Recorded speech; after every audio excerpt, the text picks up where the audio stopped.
Welcome to Shantala kitchen. ಈ ದಿನ ನಾವು ವೆಜಿಟೇಬಲ್ ಪಾನ್ ಕೇಕ್ ಮಾಡೋಣ. Veg PAN cake. ನಾನು ಅದಕ್ಕೆ ಸ್ವಲ್ಪ 1 ಬೌಲಷ್ಟು ಚಿರೋಟಿ ರವೆ ತೊಗೊಂಡಿದ್ದೀನಿ. ಅದರಲ್ಲಿ ಅರ್ಧದಷ್ಟು ಅಕ್ಕಿ ಹಿಟ್ಟು ತೊಗೊಂಡಿದ್ದೀನಿ ಮತ್ತು ಒಂದು 50 ಗ್ರಾಮಷ್ಟು ಮೊಸರನ್ನು ತೊಗೊಂಡಿದ್ದೀನಿ.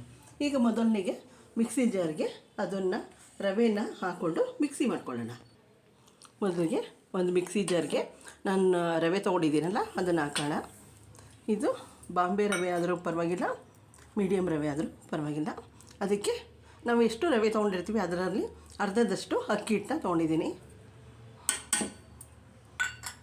ಮತ್ತು ಅದಕ್ಕೆ ಸ್ವಲ್ಪ ಮೊಸರನ್ನು ಕೂಡ ತೊಗೊಂಡಿದ್ದೀನಿ. ಮೊಸರು ಸ್ವಲ್ಪ ಹುಳಿ ಅಂಶ ಇರಲಿ ಅಂತ.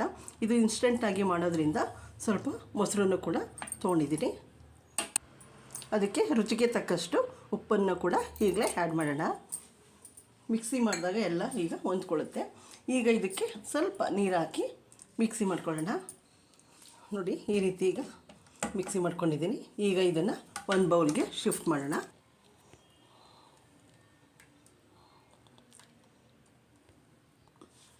ನೋಡಿ, ಈ ರೀತಿ ಒಂದು ಬೌಲ್ಗೆ ಅದನ್ನು ಹಾಕ್ಕೊಂಡಿದ್ದೀನಿ. ಈಗ ಅದಕ್ಕೆ ನಾವು ಮೊದಲಿಗೆ ಕಟ್ ಮಾಡ್ಕೊಳ್ಳೋಣ. ಇಲ್ಲಿ ತುರಿದು ಇಟ್ಕೊಂಡಿರುವಂಥ ಕ್ಯಾರೆಟ್ನ ಹಾಕೋಣ. ಮತ್ತು ಸ್ವಲ್ಪ ಹಸಿಮೆಣಸಿನ್ಕಾಯಿ, ನಾನು ಹಸಿಮೆಣಸಿನ್ಕಾಯಿ ಸ್ವಲ್ಪ ಲೈಟಾಗಿ ಹಾಕ್ತಾಯಿದ್ದೀನಿ. ಮತ್ತು ಸ್ವಲ್ಪ ಈರುಳ್ಳಿ, ಮತ್ತು ಸ್ವಲ್ಪ ಕೊತ್ತಂಬರಿ ಸೊಪ್ಪು, ಮತ್ತು ಇಲ್ಲಿ ಸಣ್ಣದಾಗಿ ಕಟ್ ಮಾಡ್ಕೊಂಡಿರುವಂಥ ಎಲೆಕೋಸು. ನೋಡಿ, ಈಗ ಇಷ್ಟನ್ನು ಹಾಕ್ಕೊಂಡಿದ್ದೀನಿ. ಇದಕ್ಕೆ ನೀವು ಬೇಕಾದರೆ ಸಣ್ಣದಾಗಿ ಕಟ್ ಮಾಡಿ ಕ್ಯಾಪ್ಸಿಕಮ್ನು ಕೂಡ ಆ್ಯಡ್ ಮಾಡ್ಕೊಳ್ಬೋದು. ಈಗ ಇಷ್ಟನ್ನು ಮಿಕ್ಸ್ ಮಾಡೋಣ. ಇದು ಹಿಟ್ಟು ತುಂಬ ನೀರಾಗಿರಬಾರ್ದು, ಸ್ವಲ್ಪ ಗಟ್ಟಿಯಾಗಿಯೇ ಇರಬೇಕು. ಈಗ ಎಲ್ಲ ಹೊಂದ್ಕೊಳ್ಳೋ ರೀತಿ ಈಗ ಮಿಕ್ಸ್ ಮಾಡ್ಕೊಳ್ಳೋಣ. ಮಿಕ್ಸ್ ಮಾಡಾದಮೇಲೆ ಇದನ್ನು 10 ನಿಮಿಷ ಬಿಡೋಣ. ಇದು ಸ್ವಲ್ಪ ಎಲ್ಲ ಹೊಂದ್ಕೊಳ್ಳಿ ಅಂತ. ಈ ರೀತಿ ಕಲಸಿದೆ. ಈಗ ಇದನ್ನು ಒಂದು 10 ನಿಮಿಷ ಮುಚ್ಚಿಡೋಣ. ಅದು ಎಲ್ಲ ಹೊಂದ್ಕೊಳ್ಳುತ್ತೆ. ಮೊಸರು ರವೆ ಎಲ್ಲ ಹಾಕಿರೋದು ಹೊಂದ್ಕೊಳ್ಳಿ. ಅದಕ್ಕೆ ಒಂದು 10 ನಿಮಿಷ ಮುಚ್ಚಿಟ್ರೆ ಸಾಕಾಗುತ್ತೆ. ನೋಡಿ, 10 ನಿಮಿಷ ಆಗಿದೆ. ಈಗ ಓಪನ್ ಮಾಡೋಣ. ಈ ರೀತಿ ಎಲ್ಲ ಹೊಂದ್ಕೊಂಡು ಈ ರೀತಿ ಇದೆ. ಈಗ ಇದಕ್ಕೆ ಸ್ವಲ್ಪ ಅಡುಗೆ ಸೋಡಾನ ಸೇರಿಸೋಣ. ಒಂದು 1/4 ಸ್ಪೂನಷ್ಟು ಅಡುಗೆ ಸೋಡಾನ ಹಾಕೋಣ. ಇದು ಇನ್ಸ್ಟೆಂಟಾಗಿ ಮಾಡ್ತಾ ಇರೋದ್ರಿಂದ ಸ್ವಲ್ಪ ಮೊಸರು ಮತ್ತು ಸ್ವಲ್ಪ ಅಡುಗೆ ಸೋಡಾ ಹಾಕಿದ್ರೆ ಚೆನ್ನಾಗಿರುತ್ತೆ. ಸ್ವಲ್ಪ ಇದು ಪಾನ್ ಕೇಕು ಸ್ವಲ್ಪ ಉಪ್ಕೊಂಡು ಸ್ಪಾಂಜಿಯಾಗಿ ಬರುತ್ತೆ. ನೋಡಿ, ಎಲ್ಲ ಅಡುಗೆ ಸೋಡಾ ಹಾಕಿ ಎಲ್ಲನೂ ಮಿಕ್ಸ್ ಮಾಡಿದ್ದೆ. ಈಗ ಒಲೆ ಆನ್ ಮಾಡಿ ಹಾಕೋಣ. ಈಗ ಒಲೆ ಆನ್ ಮಾಡಿ ಈ ಥರ ಸಣ್ಣದು ಈ ಥರ ಪಾನ್ ಇಟ್ಕೊಳ್ಳೋಣ. ಒಗ್ಗರಣೆ ಪಾನ ಇದು ಸ್ವಲ್ಪ ಈಗ ಬಿಸಿ ಆಗಿಬಿಡಲಿ. ಈಗ ಇದಕ್ಕೆ ಸ್ವಲ್ಪ ತುಪ್ಪ ಅಥವಾ ಎಣ್ಣೆ ಹಾಕೋಣ. ಈಗ ಇದಕ್ಕೆ ಬ್ಯಾಟರ್ನ ಹಾಕೋಣ. ನೋಡಿ, ಈ ರೀತಿ ನಾನು ಅದಕ್ಕೆ ಬ್ಯಾಟರ್ ರೆಡಿ ಮಾಡ್ಕೊಂಡಿರೋದು ಹಾಕಿದ್ದೀನಿ.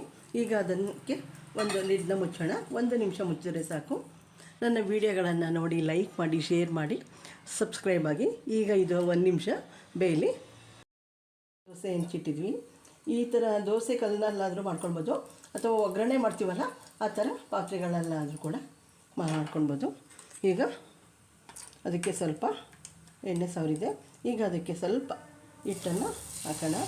ನಾವು ಮಿಕ್ಸ್ ಮಾಡ್ಕೊಂಡಿರೋದನ್ನು ಇದನ್ನು ಸ್ಪ್ರೆಡ್ ಮಾಡೋದೇನು ಬೇಡ, ಸುಮ್ಮನೆ ಹೀಗೆ ಹಾಕೋಣ.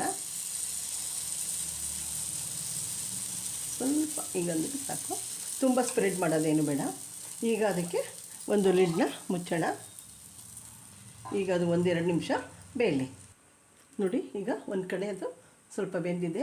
ಈಗ ಅದನ್ನು ತೆಗೆಯೋಣ ತಟ್ಟೆ. ಈಗ ಅದನ್ನು ಇನ್ನೊಂದು ಕಡೆ ಮುಚ್ಚೋಣ.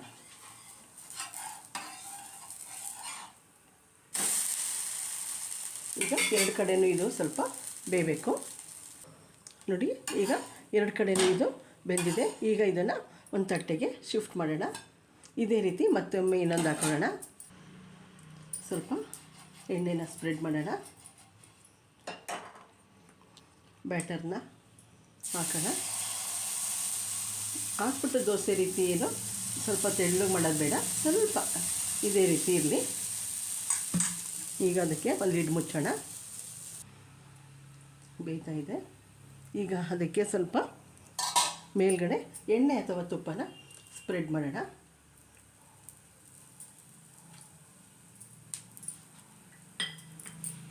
ಇನ್ನೊಂದು ಕಡೆ ದಬಾಕೋಣ. ಅದನ್ನು ಎರಡು ಕಡೆಯೂ ಬೇಯಬೇಕು.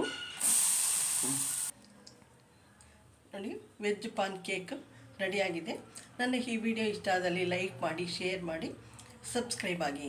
ನನ್ನ ಈ ವಿಡಿಯೋನ ನೋಡಿದ್ದಕ್ಕಾಗಿ ಧನ್ಯವಾದಗಳು.